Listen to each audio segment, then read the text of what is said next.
If you're a student, consider how long would it take?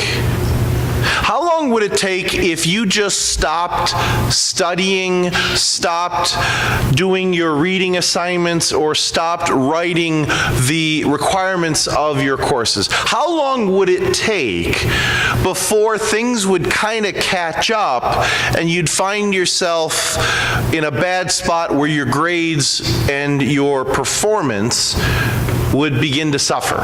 How long would it take? Maybe 2-3 days, maybe a week, depending on your class. If you stopped studying, it wouldn't be very long before things wouldn't be going well.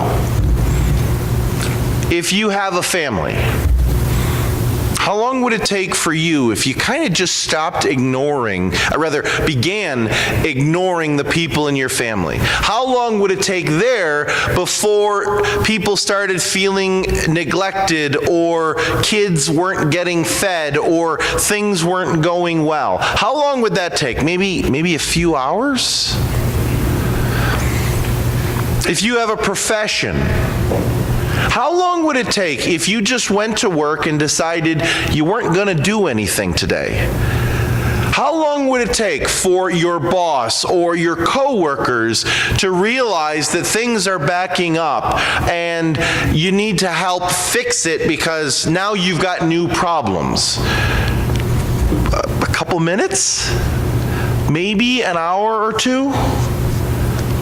You see, I ask these questions. I want you to reflect. If you're a student, how long does it take before you get in trouble if you don't study? If you have a family, how long does it take before things aren't going well if you just ignore them? If you have a profession, how long does it take when you choose not to work before things start going bad?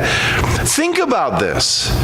Because we know in each one of our lives, there are things that are costly and sacrificial that we must do in order to fulfill the life and the goals that we have. If we're a student, we must study. Maybe you don't enjoy it at all. I never did. You have to study, you have to read, you have to write in order to achieve the goals. It's an act of sacrifice, and it's a costly act. It takes time. If you have a family, you have to cook food, clean the house, show affection, care for one another, look after one another. It doesn't always bring you great joy and elation, but it's costly, it's sacrificial, it's a discipline of love and dedication. If you have a job, you know what it is to work, to labor, so that you can have a job tomorrow and you can pay your bills. We know whatever form of life we assume, there is activities and there are efforts that require sacrifice, creativity, energy, and passion. In fact, these activities, normally when we've completed them, leave us feeling drained and emptied.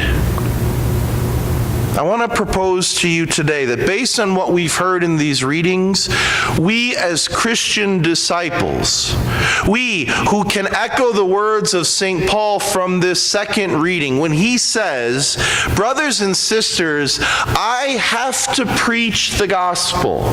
I've been given this faith as a stewardship which I must serve. I must serve the Lord and I must serve others." You and I have been given the same stewardship. You and I have been given the same responsibility. We may not be sent like he was to preach in other cities and other lands, but we are called to preach with our lives.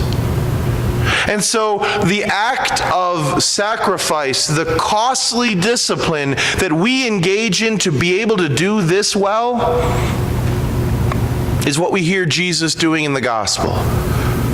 Prayer.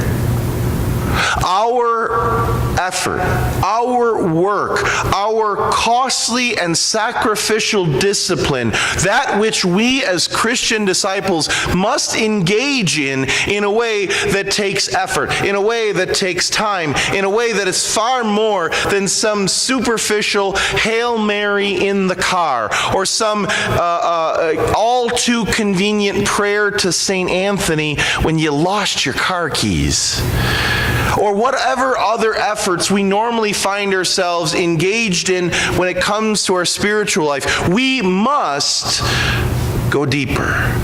We must embrace the discipline, the effort, the sacrifice, and the work of prayer.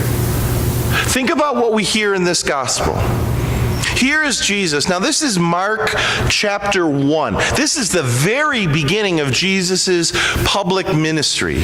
Here we are at the end of Jesus' very first week.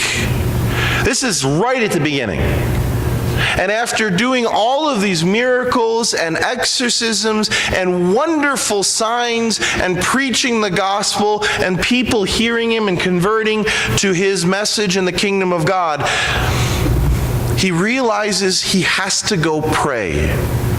And so the passage is, rising very early before dawn, he left and went off to a deserted place where he prayed. How often, when we think of Jesus in his ministry, how often do we think of it as some sort of predetermined script? That he kind of sort of always knew what he just had to do.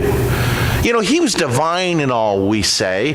Our imagination thinks that his ministry up until maybe Good Friday brought him very little challenge or curiosity or doubt, when in fact the opposite is true.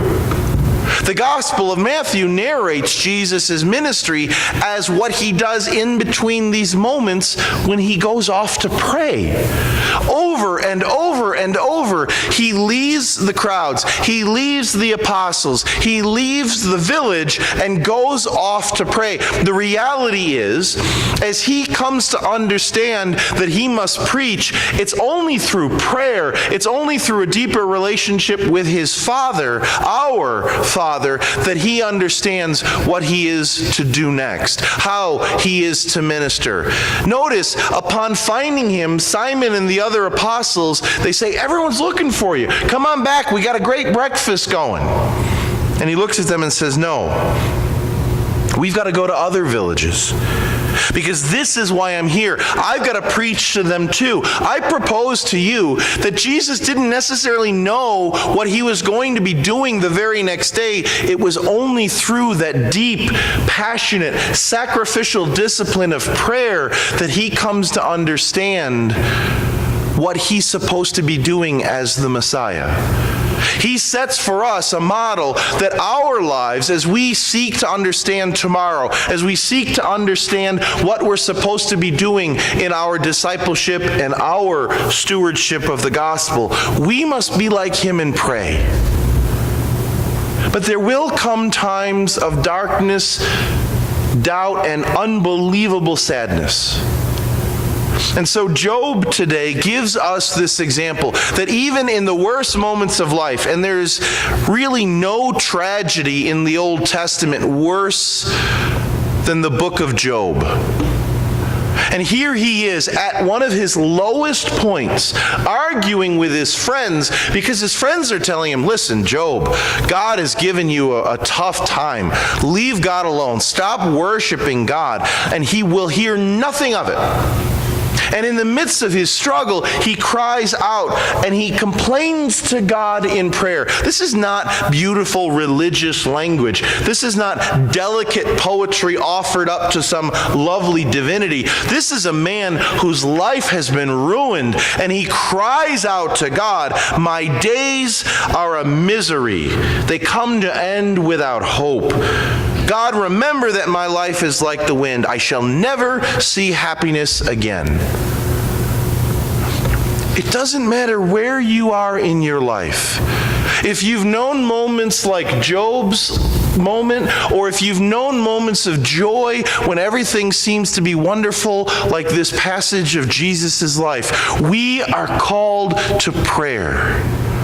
Prayer, as we're about to begin Lent in 10 days, prayer is the most important discipline. Prayer is the most important gift of sacrifice. Prayer is the only thing that empowers us to be stewards of the gospel. It's only through prayer that we can learn how to be disciples of Jesus. And it must be deeply personal. It must take time, effort, creativity, and passion. Not just simply going to Mass on Sunday, though please keep doing that.